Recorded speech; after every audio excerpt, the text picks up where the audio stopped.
Stop highlighting it. I feel like Any you're Yeah, I knew it. I knew it.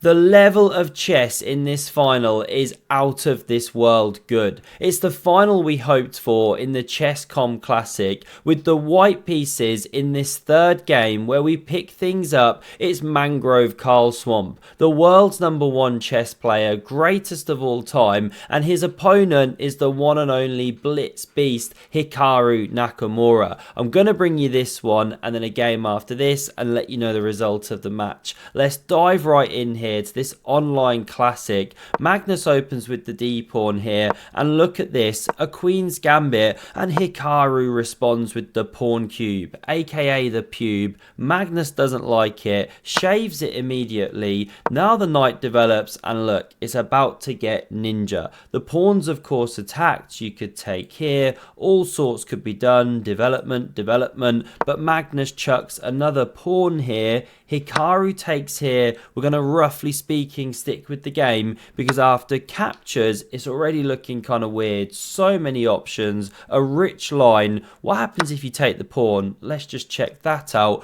Well, white can simply develop with a good game. You know, this one really crushes the development, hard to get the pieces out. You're doing well here with white. So check is actually the best way to go because the knight interrupts whatever piece you block with. Magnus goes with the bishop, but now you can pick up the bishop pair, and this is what Hikaru's playing for. We even see the queens leave the board. Few of the onlookers start bleating away. They know that Magnus loves an endgame, and after pawn g6, wow, is this a risky opening for black because you're leaving white with these connected advanced pawns and white's a pawn ahead. What's the idea? Well, you use your bishops to rake across the board. Magnus goes for the aggressive 000, covers that pawn. Hikaru goes this way. Boy, have we got a game on our hands. King's castled on opposite sides, and now after bishop c4, supporting the center, bishop g4 putting pressure.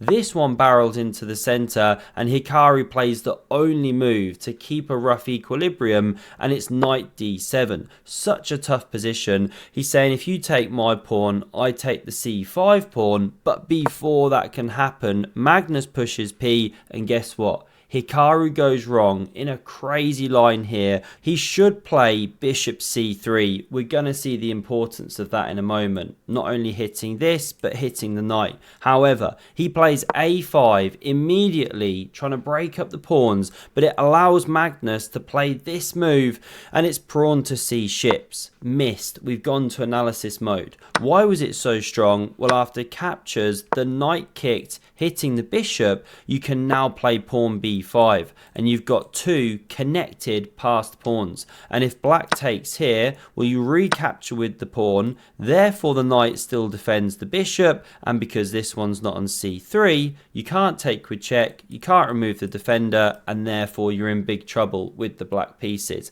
Ninja lines, crazy stuff. It was the way to go, but Magnus instead takes on e7. Hikaru gets the glimmer of hope because he can now take on b4, breaking up the pawn chain. There's a threat to take on c5. There's pressure on the knight on f3. So h3 now puts a question, and after captures played here, how's Magnus going to recapture? Go with the knight, allow the c pawn to then drop, or play this incredible move, and it's rook takes on d7. Yes, you guessed it. We're in the game continuation here. It's bonkers. He's sacrificing the exchange, which Hikaru gladly gobbles up. Now we see king takes, and this is just an epic position for white because despite being an exchange down, you've got these monster connected pawns here, powerful rook, gazing down here with the bishop also, and the knight could even hop. I mean, this is some serious chess understanding, but Hikaru finds this brilliant fight back move,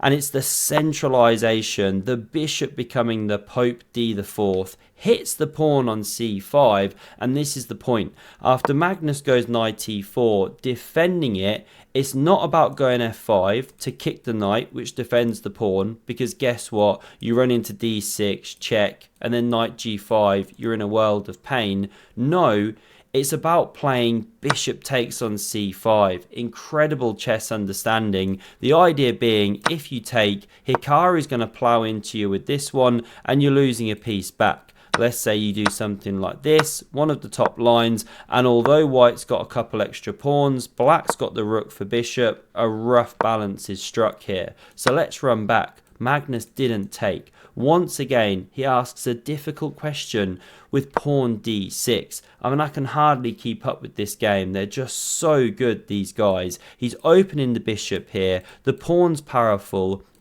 The pieces just working together in harmony. Excuse me, I've had a long day, been outside all day, these allergies are killing me as well. We now see pawn b6, cementoing some stuff, and after knight g5, look at the pressure on the f-pawn, and Hikaru's kind of running out of moves, almost in a kind of zugzwang here. So what should he do? Well, the immediate pawn h6, technically best, and then you take and so on and so forth. But he plays king g7, and the idea is, if you want to check using the pin, straight away, well, fine. Then the line goes like this. Yes, white's a bit better, but it's opposite color bishops, and okay, there's a fight back possible. If also you want to crash through, possible. King steps up, a rough equilibrium. However, if you find this incredible move, pawn f4. Stop highlighting it. I feel like you're Yeah, I knew it. I knew it. You just paralyze black, and it's sort of saying, right, what are you doing now? So Hikaru kicks the knight. Now the check is played. Now the king goes. Now the rook drops. Same line that we just saw. However, the small difference of this advanced pawn and the pawn on h6 just makes all the difference. Why? I could hardly even tell you, but somehow we reach this position where Magnus has the opposition, the more powerful pieces, and a chance to slide in the king now in this very powerful way. Apparently black should wait with the bishop, pogo stick on the dark squared diagonal, but Hikaru does this, another micro mistake, pawn pushes, takes, and look at the paralysis. Magnus just toying with his prey. Hikaru's the mouse, he's the cat. Look at this, a couple moves bouncing around, check, but here comes the march of the monarch. We see the exchange of prisoners as the g-pawn drops, but the king marches in, about to threaten this, but more importantly, escort the d-pawn home. F-pawn's not running anytime soon because the pieces are distracted, keeping away the white king. This is how the game proceeded. Rook saves itself with a check. That's critical, of course, because this is a step away. King goes, and now the bishop bounces round just in time. Now we see this rook activating and taking the pawn. No counterplay for you, sir. Rook c6 played. Now the rook comes here, preparing to queen, and how about this? Check. The king goes, and you can't even take the pawn, or you run into this check and lose your rook. Magnus on top of everything here, in this tremendous form. Now he covers his pawn. Pawn b5. Why is Hikaru sacrificing? Well, of course it was a double pawn, dead as a doornail, but also giving room for the bishop to wiggle away, anticipating this attack. Magnus doesn't cover here. Take that one, I take your bishop, my pawn's going through. I can also block the d file. So instead we see the bishop save itself. Now we see the point of the pawn sack. Rook a8 now covers. We see a couple more shuffly moves. Magnus, the master of patience. Now this bishop survives once more. King e5. Yes, this black king runs in, but it's completely shouldered out. And after this check, king driven away, rook c8, just awesome tempos gained. This one coming to the a file once more, and bishop c4. The writing is on the wall in this masterful endgame, because after bishop c7, waiting once more, Magnus hits it, it slides back, and bishop d5 forces a resignation from Hikaru, because the pawn's now going through, you've intercepted, what to do? Say you chuck a check or something, well, you can shield the king, hide behind the bishop. Here's one sample line, make the queen, and it's just a hopelessly lost endgame. Even if you got the rooks off the board and this pawn disappeared and you tried to run the king to the corner, Well, you've got the right colour bishop to actually force the pawn through the h-pawn, and so it's going to be a one game, or the a-pawn rather. A-pawn, h-pawn, same concept. Amazing from Magnus. So we jump to this game. Hikaru with white, he's in the must-win, and he opens up like this. Goes for something rock steady, King's Indian attack. Let's run it through here. He plays this tricky idea, one being that if you go like this, you run into e5, and there's some trickiness, some trickiness, some trickiness. Okay, not ideal. So instead, we see pawn h6, the knight scurries back, and Hikaru's leaving way for the f-pawn to yell charge. Pawn e6 from Magnus, c3, queen e2, we get the castles, and I love this. Does Hikaru develop? No.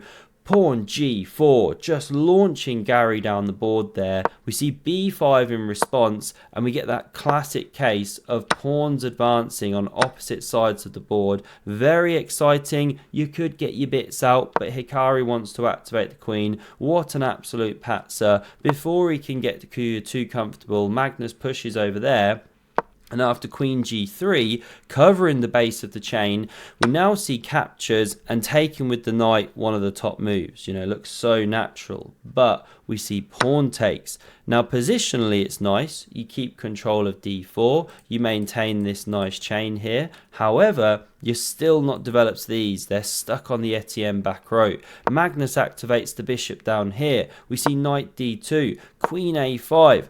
Now, you have to be so careful with such ways of playing. You know, these guys are in Siberia. Cut the board in half. You could get really killed down here if you're not careful.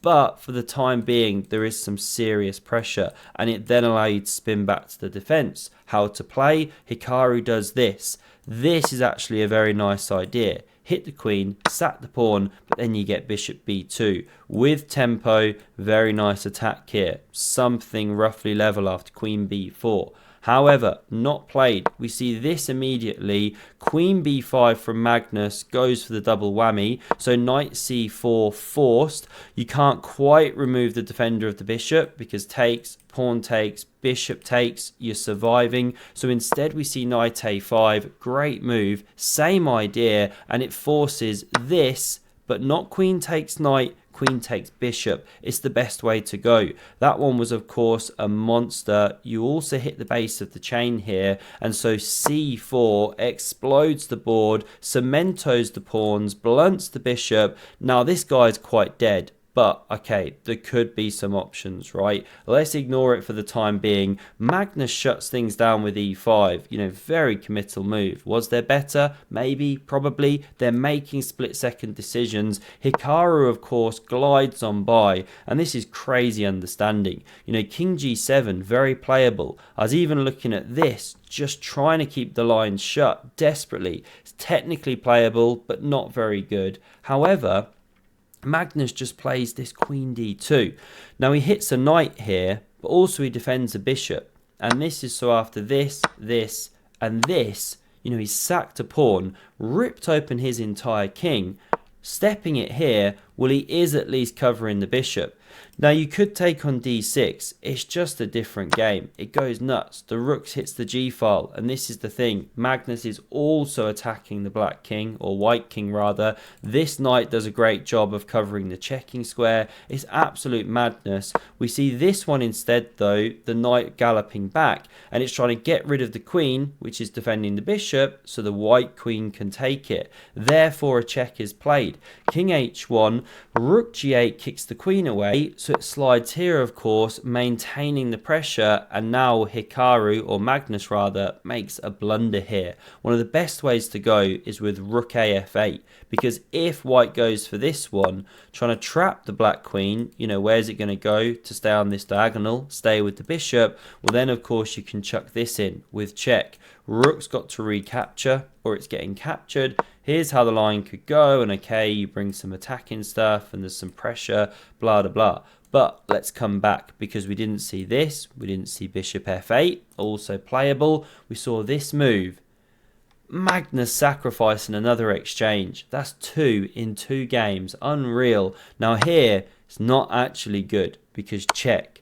King h1, bishop c8. Magnus has foreseen all this. He's trying to pick up that knight. Then there's all sorts of problems on the light squares also, but rook f3 is an excellent response. Supported by the queen, you hit the queen here and also hold on to the knight. I mean, it's some crazy geometry right now. This is hanging, so many pieces flying. Magnus goes queen e2, and let's examine this, because he threatens checkmate. And say you were to try and block that, what about rook f2? For example, cover the mate, hit the queen. Well, then you lose your queen. So these are the pins galore going on, and the threats, and the mating net, and everything, right? How do you fight against all that? Only one move. It's rook g1. Hikaru finds it, plays it, great move, covers the mate. Now what do you do? Well, Magnus finds the best move for black, and it's bishop g4. And it looks absolutely terminal, because you hit the queen, you hit the rook, all the light squares are critically weak, and here's a very important line. If rook takes, both of these pieces converging on the same square, and you've only got one here, then there's this, check. You throw in that intermezzo. If the rook blocks, well, you just mate, plus the queen's hanging, you know what to do. There's nothing. You actually just force a checkmate like this. So that's why the rook cannot take. What else to play? Queen takes? Well, that's no good. I presume you take with the rook and then take with check, that sort of thing. But here's the move that Magnus had missed from afar. Here's the move that Hikaru missed in this position because he resigned in a completely won game. Rook f to g3. White's completely winning, because if you take the queen, that is checkmate. Unreal. Therefore, after this move, what to do? Bishop is going to legit drop off the board. You can try rook g5. Magnus mentioned this in interview afterwards, that he might have gone for it to mix it up, but you can check. Here's a sample line, something like this, and okay, what to say? Black's just an exchange down, white's better, should be a lost endgame. Who knows with Magnus though, right? So this is the final position. Hikaru resigned, Magnus won it, and so he takes home this final by 3 games to 1, and Hikaru's now got it all to do. If he wins the big fat losers bracket, then he'd have to go to the grand final, win that, and win the grand final reset. Very difficult against Magnus. Hope you enjoyed. Apologies a bit tired sounding tonight. Thanks a lot for tuning in, and have a look at the video on screen for another epic game of chess. Cheers.